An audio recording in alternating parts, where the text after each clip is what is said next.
I'm here to tell you that there is some advice that people won't tell you that I'm gonna tell you, and I'm gonna give you all those secrets now. So keep watching. My name is Christine and welcome to a new video. If it's your first time here and you want to become a CRNA or grow your CRNA career, start now by subscribing and hitting the bell so you don't miss a thing.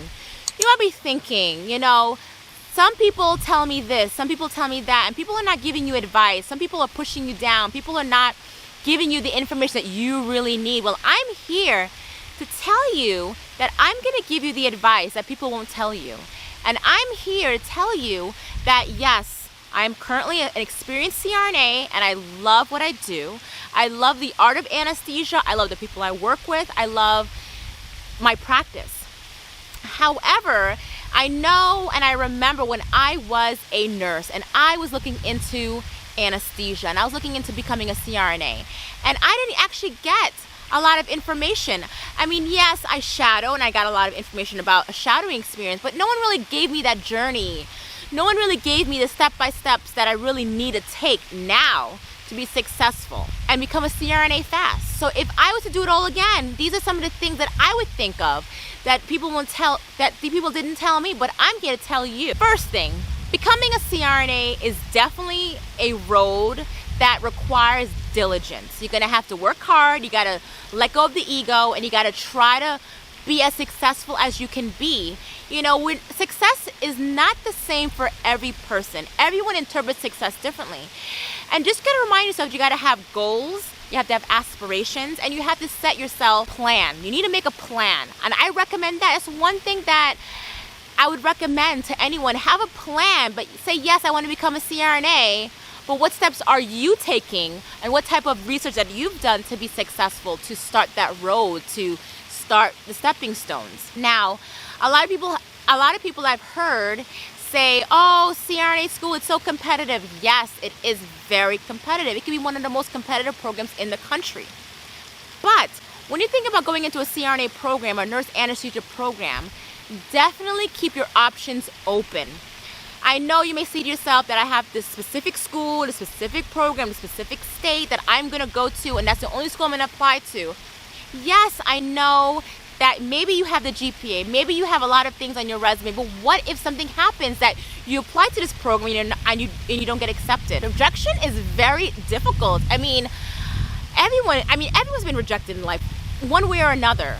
So definitely keep your options open. I know we all want to go to that specific school. I know it. I did it too. I wanted to go to a specific school. However, I made sure that I applied to multiple schools. I applied to schools in New York, where I'm from, and I applied to all along the East Coast. And that's what I did, and I applied to at least 5 programs. But I knew that the program in New York and the one that I went to was my A school. That's the school I really wanted to go to. However, if I didn't get accepted and I got accepted into another program, I would have to sacrifice, and my dreams would need to be sacrificed. In a sense that my dreams to be sacrificed, meaning that I'm gonna sacrifice for my dreams. I may have to move, and I don't want to do it, but I want to become a CRNA, so I'm going to do it. So definitely keeping options open in the programs you're looking at. Also, you may be thinking, I want to go to public school. I don't want to go to private school. But you know what? In general, when you're thinking about school, you got to apply to a variety of school. I feel that no school is best for me. No school is best for you. Meaning that you may say to yourself that you may look at a school and you may say, oh, I want to be at a school that Thrive CRNA went to. But you know what? My program may not be the best fit for you because every personality is different. And you got to look at multiple personalities, look at the class sizes, public versus private. Look at what they're requiring for your application. Look at the interview. Look at everything. Keep your options open, and definitely say to yourself, yes, I want a public school, which is going to be much cheaper. But if I had to, and I get accepted into a private school, I'm going to do it, because you know what? You got to think about this too. If you were chosen to be accepted into a CRNA school, there were so many applicants that applied, and you got accepted. You are very unique, and it definitely speaks a lot about you. So yes, you may say to yourself, I don't want to do this, I don't want to pay all this money, but you know what, just to think about this in general before you even think about applying, if you haven't, it's going to be a 6-figure amount that you're going to be paying to go to school, and it's going to be loans. some people who are fortunate, they'll have family that's going to help them. Or if you're an ICU nurse, which I recommend, start saving. I mean, I know you're starting to make money, and I know we have our loans, but definitely pay your loans from nursing, but as well start saving for your future, because you never know when you may need extra funds. So definitely start saving, so at least your burden is not as high as when you are in school. Because there are some students who have definitely gone to school with, who have paid for their whole entire CRNA school experience out of pocket, no loans. So it is a possibility, and you can do it too. I wasn't fortunate enough to do that, but if you are fortunate enough to do that, you should definitely keep that option open. So definitely another thing I would say, just definitely start budgeting yourself now, start saving.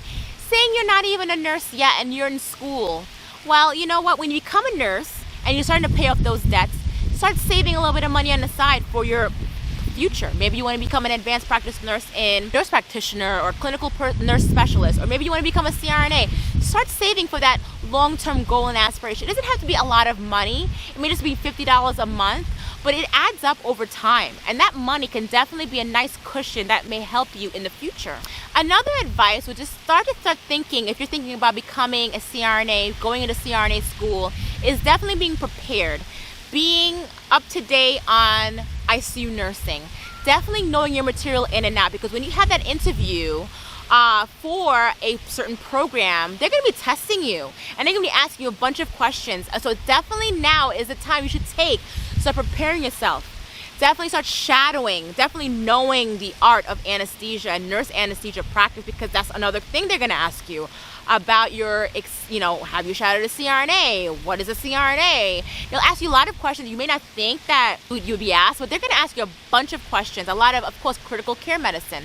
So definitely keep your mind learning and growing while you're a nurse, while you're an ICU nurse, especially when you're in CRNA school. It is definitely going to be a hard road, and I know if you are a CRNA student right now, definitely comment below. I definitely want to hear how things are going for you, because it is definitely going to be a hard program. But there are a lot of study techniques that I've done that helped me be successful in school, especially having a baby in CRNA school. It was definitely difficult, but I maximized my time and I developed strategies that helped me. And if you want to learn more about CRNAs and the art of anesthesia practice, as well as becoming a CRNA, definitely click one of these videos over here, and I'll see you in the next video.